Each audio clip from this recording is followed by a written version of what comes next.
So this is one of the methods. I don't know which number this ended up with or why it doesn't have a number. Maybe it's the 9 lives of Half-Diminished. We've got 7th minor shapes before we take the C to the 4.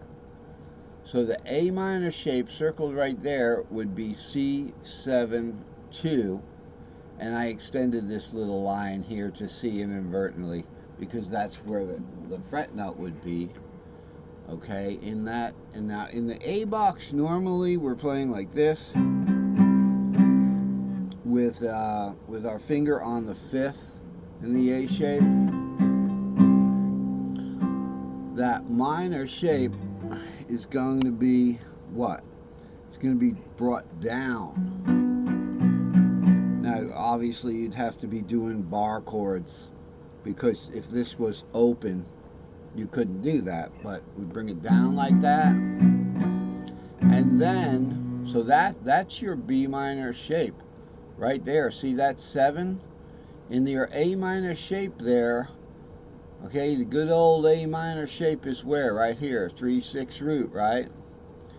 That's 6. That A minor is the 6th of, in the key of C. It would be A minor. Cage system, quoted in the key of C. So 6 would be A minor because it would be key of C. The 7. Okay, so it's simply this. Up 1. Okay, that would be the 7th minor, and then just drop that down. There's another method. Wow, we have 10 methods now. Start at the 6th minor, bring it up. You can always do things with guitar by bringing them up. 6th minor, 7th minor, drop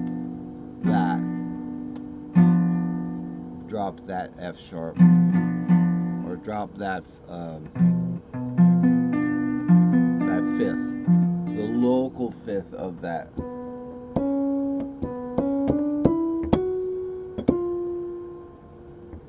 Okay, so let's do a little charting for a moment. So we'd go ahead. Here's your G shape 7th minor. Now the G shape is always in root. I say I always do my G shapes in root. So it'd be 7 to C right there, up to 7 again, and then we have a little part of the G shape up here, 2 C7. This obviously is first inversion.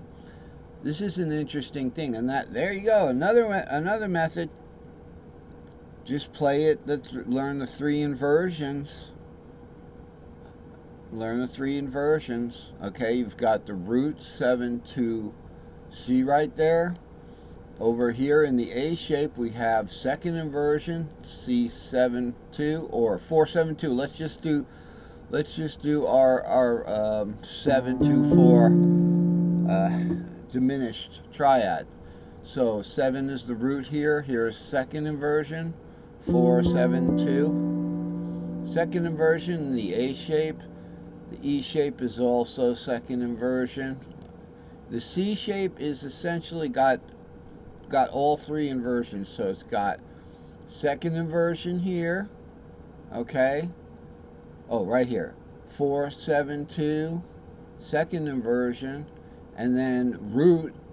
The C, you go up 1, you get to the 5th of it, so it's the G shape right there again, the G, 7 2 4, and then we have the 1st inversion, which would be 2 4 7, right here, 2 4 7. This big elongated backwards D. It looks like an elongated D7.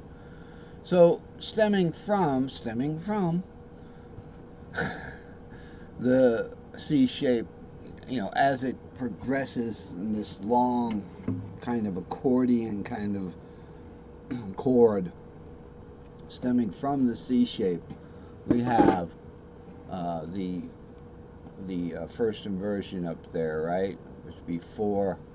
Where were we? Right here. We're at root here, 7 2 4, and then we got 2, 4, 7 right here. This elongated thing. This elongated thing right here. Now what's the top? We're going to have a 2 up there if we're in the, so we might as well just bar that right there, and it's nice.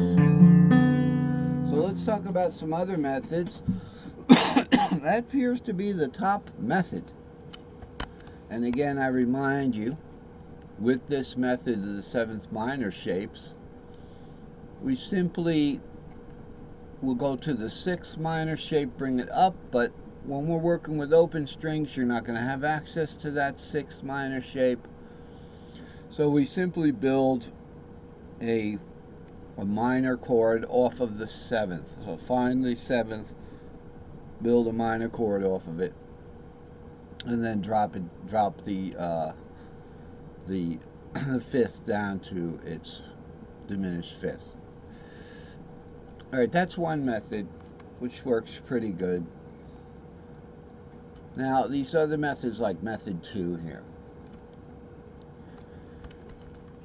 So method 2 is find the 7-2C minor shape. Oh, that's method 1. Okay, so that was method 2. Anybody remember what method 1 was? Start on the root and build 2 minor thirds and then a major third, and then after that you do a whole step to root. So it's minor third, major third, and then a whole step to root. Okay, so that was method 2. Method 1 rather, you know, so the one we were talking about up here was method 2. Method 1. Now we have this one, this method. Find the 7-2C minor shape and then lower the 4th note.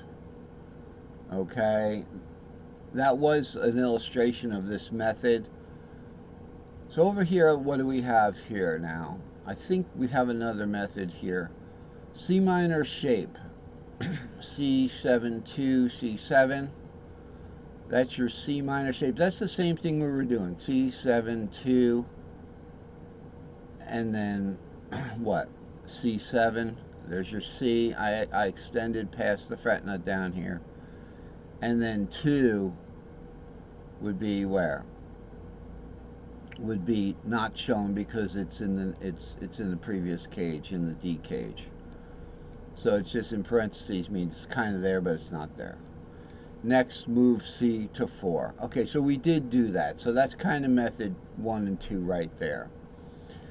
It pays to look at the A cage again. So this is where we were at with this up here. It's just that I threw this in at the end to actually show you guys, because I wasn't sure where these minor shapes, but they are bona fide minor shapes.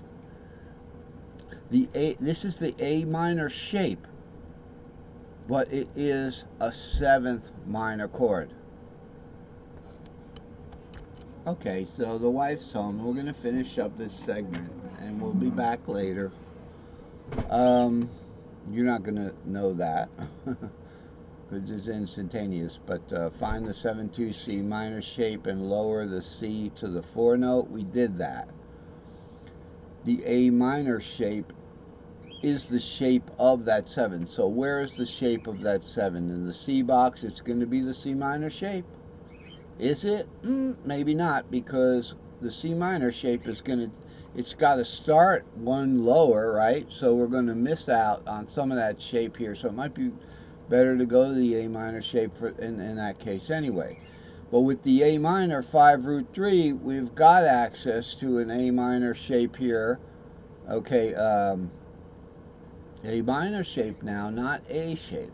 So it'd be C7 2 for that A minor shape, and then drop the 5th of that 7 minor, and we got our 4-7-2 in the A box.